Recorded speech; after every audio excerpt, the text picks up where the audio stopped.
All right, everyone. So just a heads up, really quick. The footage for the unboxing segment you are going to see was filmed about a couple months back, like in around August, September. I have a hard time recalling, but but that doesn't change anything you're gonna see here. It's just the unboxing segment to kind of give a little bit of background. I had a whole battery showing segment in there that just did not work well with the flow of the video I had in mind originally, so I cut that out and I'm gonna keep it cut. And the review portion for this video originally had the not so good lighting of back then, and audio was corrupted anyways, so I can't even really use it. Fuck me, right? Anywho, we're gonna get to the video, starting with the unboxing. Welcome to the last episode of Goji Reviews, an unofficial series of the year 2025. Not the last video though. Probably. Alright, get to the unboxing.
All right, I hope you enjoyed the music that was with the unboxing. I thought it was fitting. And bad lighting aside, now we're here at the main part, the review that hopefully won't get corrupted audio this time. The filming process of this figure was a pain. The actual figure itself, nice. Meme replication being bad aside, let's take a look at details really quick. We're not really quick. We're gonna take our sweet time with it. The name of the sculptor, I believe it was on the box actually. I'll put it on screen, the name of the sculptor for the Kuro Kuri series of figures of the Flame Toys. I'm already messing up English. We're gonna continue on. Yeah. The sculptor, I'm gonna put his name in the screen right about now or earlier. I would have already done it. Editor, editing me, do it. That's how I edit my video, spoiler alert. But everything about this figure was really, really cool. It's really sick. I've had it for some months now, and I still can't help but admire it. Every time I take a look on my shelf, sometimes I move it onto my desk. Everything you see here is done magnificently well.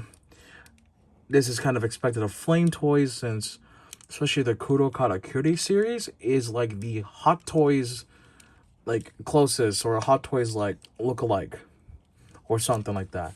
Basically, if you want to think high quality like Hot Toys action figures, Flame Toys Kuro Kuri, as far as I know, is that, but from Japan. So yeah, even the little Autobot logo on the shoulder, magnificent. Autobot, I think that's a sticker or a print. I'm not sure. Anyways, looks sick. Chest detail, fantastic. Smokestacks look great. This guy is very anime-esque in terms of design, proportions, and just general aesthetics. Looks beautiful.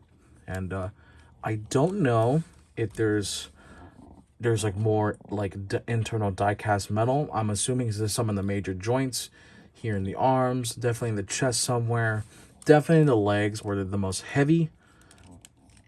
Even like just the knee joints are here, you can tell that's die-cast. A lot of it's die-cast here. A lot of the panels here, they got that cold touch whenever you touch the die-cast metal. But yeah, hold on, let me get close to the face. The eyes are done nicely. Everything is painted nicely. Yeah, this figure is beautiful, and I can see why it retailed for $500 initially, and it's $550 accounting for inflation, and that it's a reissue. This is a reissue version. So apparently the original one, the legs are kind of loose, like the thighs. They feel fine to me now. So I think they solved it. I don't know what the original one was like. I'm glad I waited though. Oh boy, though. We're gonna talk about the price at the end. We're gonna talk about that at the end. Articulation, meanwhile, let's get started with that. The head can look up, that far, down, tilt side to side, and swivel side to side. Do be mindful though, there are wires here, because that's for the light up gimmick that you probably saw pictures of during the unboxing. The neck itself, the actual neck, can move up and down and do all the crazy movements you needed to do. Get some really expressive like head tilts or whatnot, or just like the really cool like bullet dodge or whatever. I don't know the names of some of these like movements. Starting with the arms, let's move the wings back. You can do, of course, the classic full 360 at the shoulder. If you want to manipulate the shoulders a bit, oh. That happened on camera. Thankfully, it's easy. It's easy to just put it back and act like nothing ever happened. Of course, as I say that now, I'm having issues. Okay, we're good. We're good. Don't knock it in the head, but you can spread out the shoulders pretty far, like so. Get everything down.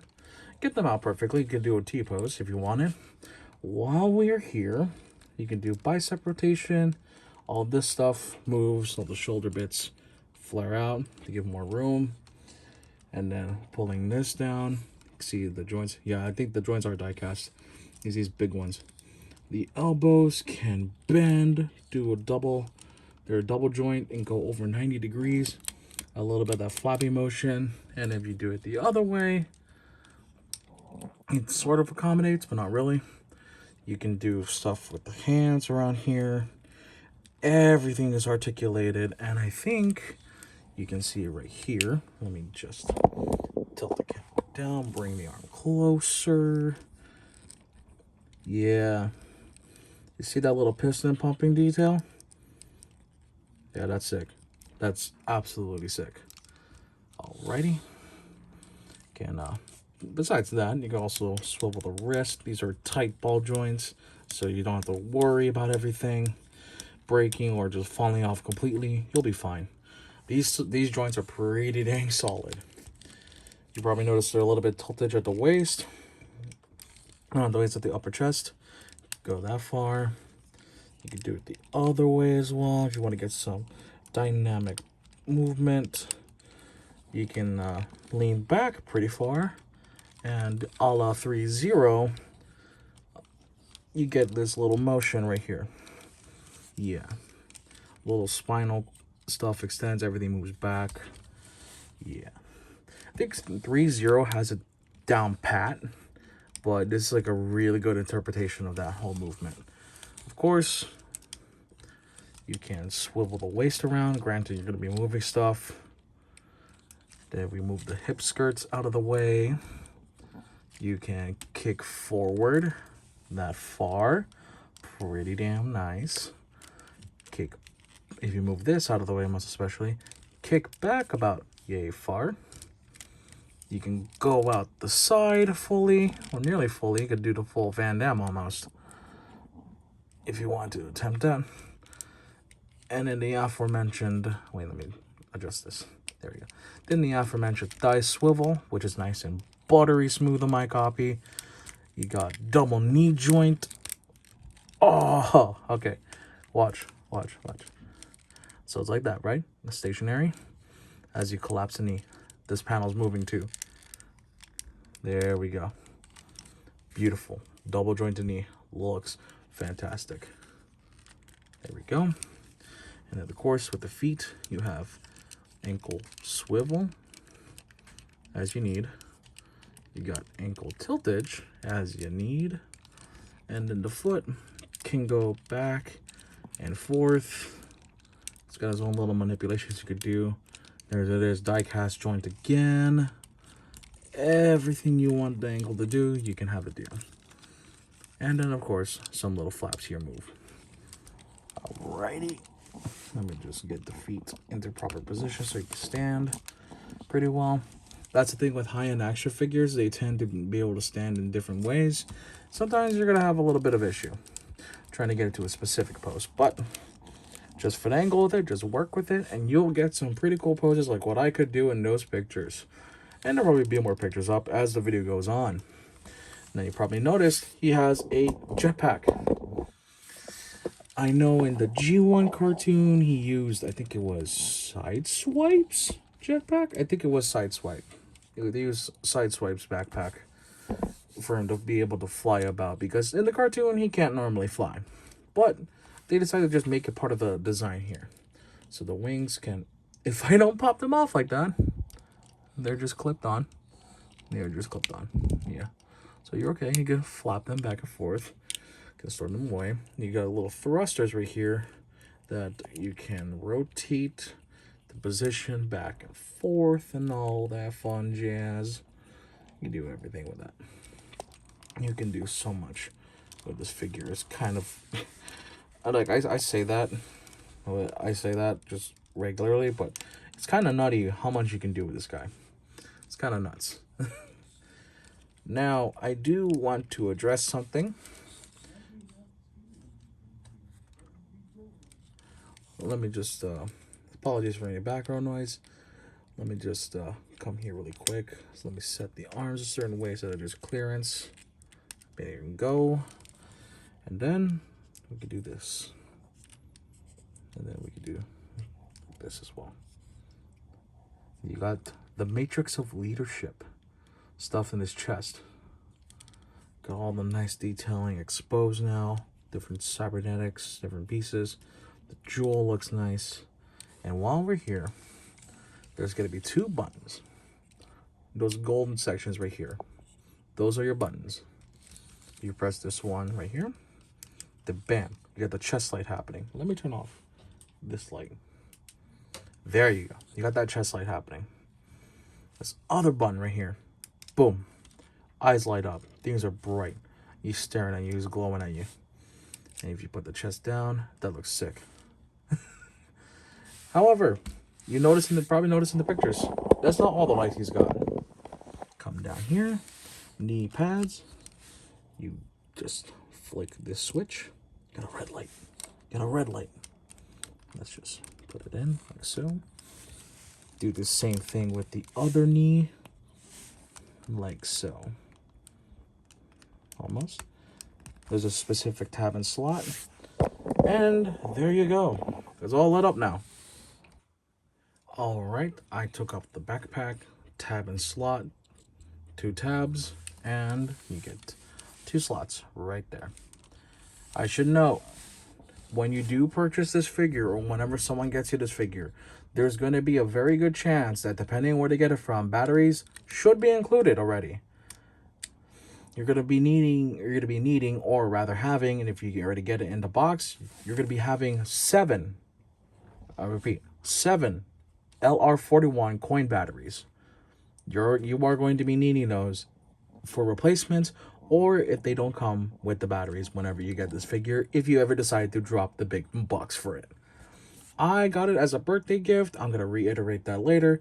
But yeah, the batteries were included, at least when I got mine. 7 LR41 batteries. All right, cool. All right, and throwing the backpack back on like so. Just gonna make sure those tabs and slots match up. I probably did it this way, but pretty much tab and slot connection, just put it back in there.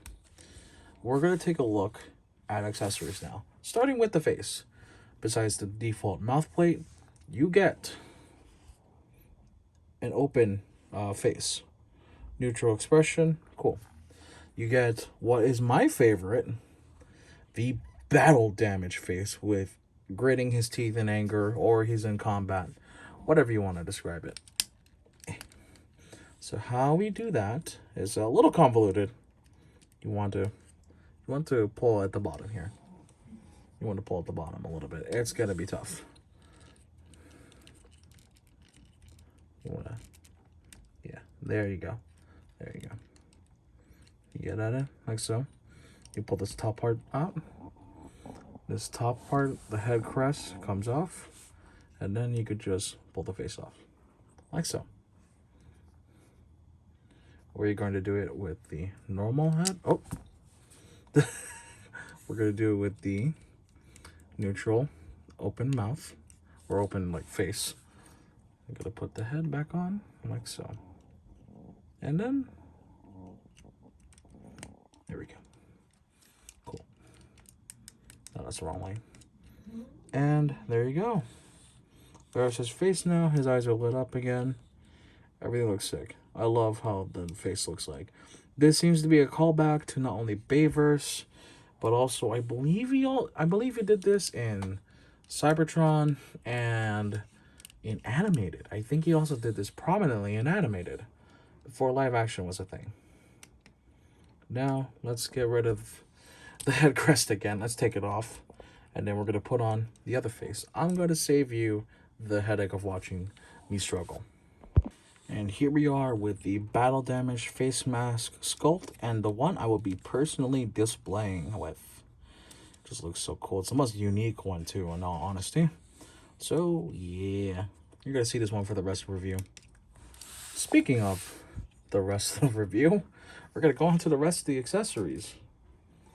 Let's do this first. I'm just gonna place these down here, and I'm gonna separate them into pairs. So yeah, give me a moment. Alrighty, so besides the pair of fists he comes with, let me tilt the camera down, you get a bunch of hands. A couple pairs, I think about 6 pairs worth. You get open hands, action hands, heroic pointing hands, gripping hands, and then gun hands. The reason why I say gun hands is because he does come with his iconic ion blaster, which is currently in storage form right now.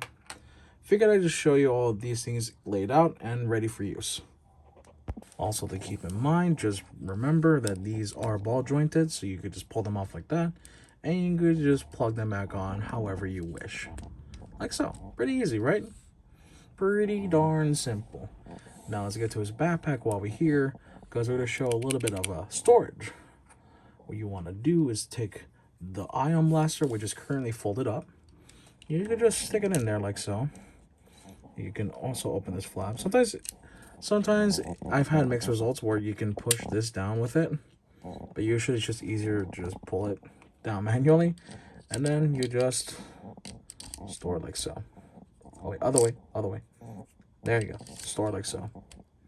And your gun is safely held in place. Like that. Pretty cool, huh? Pretty darn handy. Now, speaking of the gun, what we can do from here is turn this a little bit around. That's the buttstock. You can pull down the trigger. And there you go. You have a nice little cute configuration. However, you want the big guns. There you go. There you go. I wish this was Blast Effect compatible, but I think when they were designing this, Blast Effects were not in mind. And now let me just, there's probably some pictures going to be on screen of him holding his blaster, but to kind of give you an idea. Oh yeah, you can, I completely forgot, extend it. It's a little shaky though, a little shaky. But you can have it formatted this way. Though personally, I like to just keep it like that and keep this up here. And just keep that. Maybe I must also extend this, but not by much. Because I think it should be something that you can extend, but do this and that. You could have it like this. English, yada yada. Also, on my copy, this is a little loose, but I don't care. Because when you put it on his trigger hand, because it is a little different formation. That's your holder. And then we grab your trigger. You could just slide this in here like so. And there you go. It's all friction fit. It's going to take a little bit to get used to. Wait. There we go. Just be patient. Give yourself a bit of time with this. And there you go. Now you have him holding his gun. Albeit not properly. Get it to that effect. Pretty good. Alright, gonna put this in now. Don't listen to me, I'm an idiot. This is your trigger finger hand. This one is the weapon hand. This one's a lot tighter. This one's a little bit looser. But then again, I guess you could switch it either way, because this one feels too loose in my opinion. But at the same time, it kind of holds it pretty well. But I do like the more confident hold of the other weapon. Depends how you feel, but I believe this is the trigger hand. Like so. Because you see how everything just naturally conforms, how it holds a lot better. There you go. Yeet. Alrighty, speaking of other weapons he's got. Boom. Energon swords. They're katana-esque in nature, the way they're designed. You're gonna take the tighter hand, and then you can just slide it in, like so. Like so.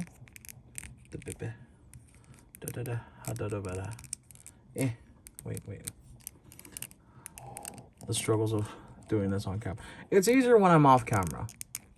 I'll just say this now. It's a lot easier to do these things whenever the camera is not rolling, because y'all don't have to watch me struggle or suffer. And put it like that. There you go. Whoosh, whoosh. Yeah, everything holds more securely in this hand. So there you go. And we're going to use the left variant of that hand to just get the weapon in. Get another weapon in. Let me find it first. We're going to get the big boy axe. You get two of these, by the way, as well. I believe these are based off of animated. So we're just going to put it on like so. You start from the lower side, you can move down. Or just like that. That also works. Oh, you can remove the fingers?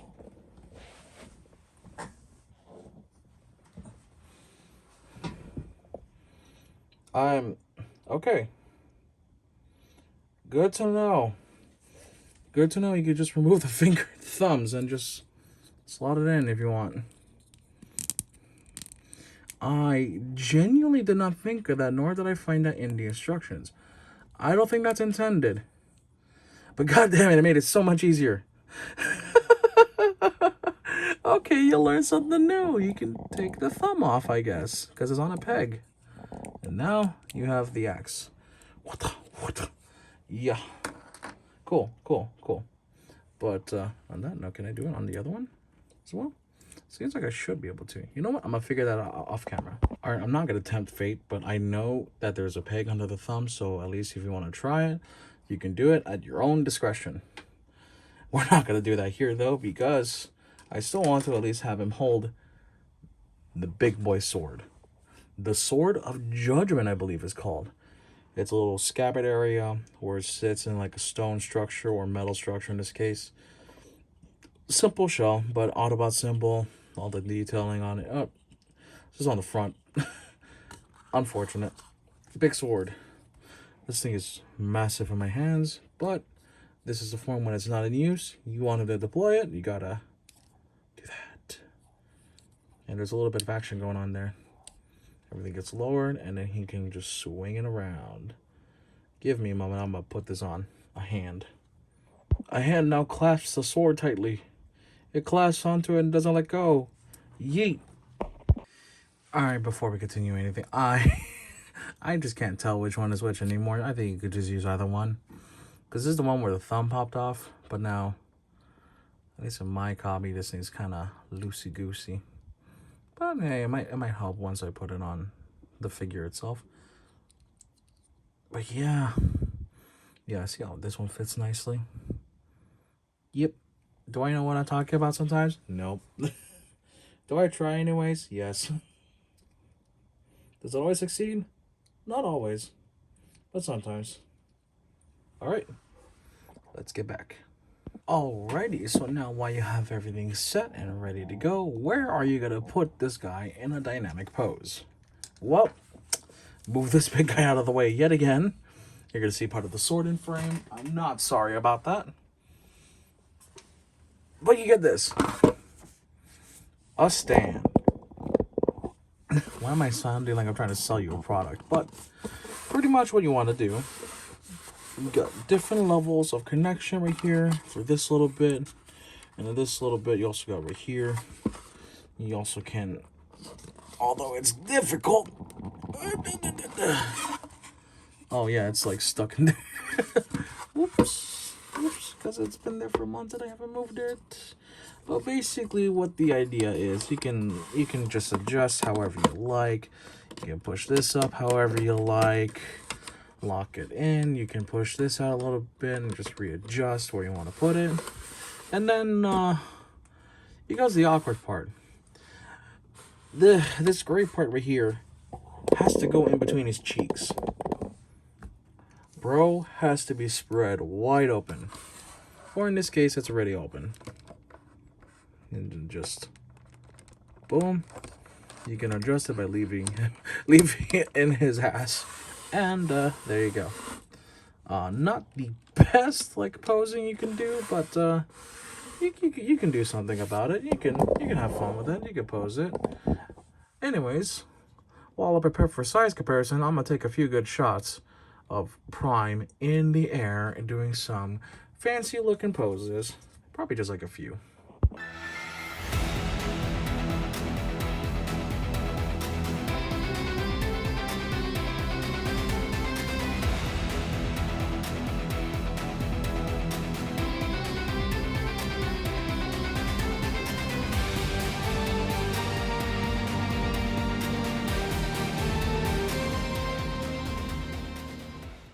Oh yeah, while we are here, you can actually store at least these ones by turning this around, exposing a peg, and then on his side, on his waist, there's a little hole right here.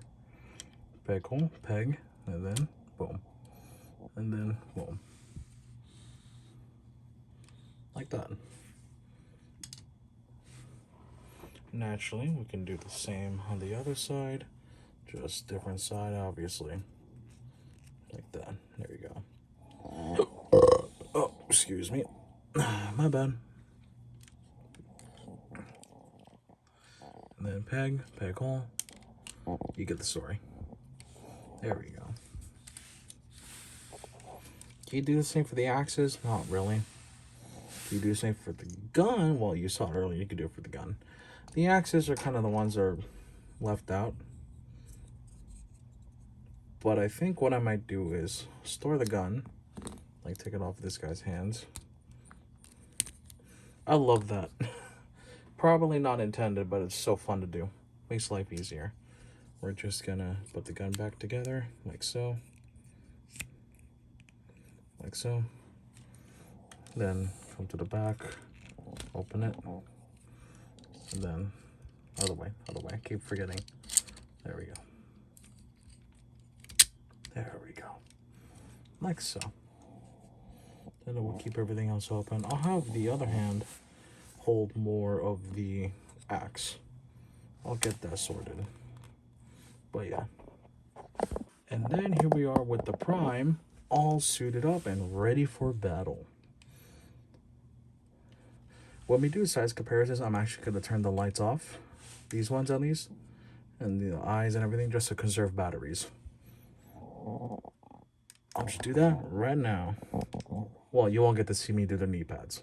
Alrighty, and to start off the size comparisons, here we have the Figma Shanghai Modernia. Pull apart a little bit more, and that's how they look. My previous review, the SH Monster Arts Godzilla from 2011. And then finally, here he is next to an Optimus Prime, that being the Commander Class G1 Optimus Prime. Nice. Oh boy, what a way to end the video. What a way to end the figure review series of 2025. I think going forward, I'll probably still have it labeled as Goji Reviews, but I won't do like a short title and then the name of the figure. I'll probably just do a title with the Goji Reviews thing on the side. You know, all that fun jazz. Kind of get things started for 2026. Kind of have an idea of what to do. Kind of, I guess, spice things up a little or just change up things a little bit for me. Because putting Goji Reviews and then just a short, witty title gets boring after the first 5 videos of doing that. But I had to keep it up. I wanted to get on that grind. All that fun jazz. Yeah. I did mention earlier I was going to contend with the price point. This is a Hot Toys figure in everything but name because it's Flame Toys instead. And it's from Japan. And I probably said it earlier. I got this as a birthday gift back in July. Well, August. It was supposed to be given in July. I had a delay. I asked my uncle. Shout out to him. He got me this figure for my birthday, even though I asked pretty damn late. I'm sorry about that. But yeah. And he was expecting his video to come out way earlier, and then life and audio corruption. Yeah, all that fun jazz. All that stuff kept happening. But here we are now, better late than never. I got to spend a lot of time with this figure. And if I do a top 10 of like a top 10 figures in my collection so far, I have a good feeling he's going to be number 1. There's a good chance he's going to be number 1. If I had this name, what is figure of the year or figure of my collection so far? This guy. This guy is the figure. He is the holy grail of my collection. God damn that price. That $550 price tag. Yeah, he is a holy grail for many reasons. One of them being that huge price tag. Is it for everyone? No. I just happen to really love this figure. I asked for it just out of sheer whim, like curiosity, like, oh hey, this one, a Godzilla and a Mecha Godzilla. My uncle said we're gonna go with this one, and I don't regret that. I honestly am grateful that he chose this. Granted, I guess the other 2 options would have been fantastic as well, but then like I think he saw how much of a banger this was from the images alone and from what it showed on Big Bad Toy Store, because that's where he got it from. That's the whole unboxing segment. But yeah, shout out to my uncle. I appreciate you, dude. And shout out to everyone who stuck around for 2025, starting with a Godzilla, ending with an Optimus Prime. What's in for next year? I have no idea. Like, comment, subscribe, usual YouTuber garbage jargon. yada yada. I hope you enjoyed. I enjoyed making these videos for you, and I hope to continue into 2026 and onward for as long as I possibly can. Thank you guys so much for watching. This is the last toy review of 2025, and I'm signing off, and I'll see you in the next toy review in 2026 or our top 10 right before the end of the year. Take care, everyone. That last one's a maybe. I don't know yet. That last one is a maybe. All right, see you guys.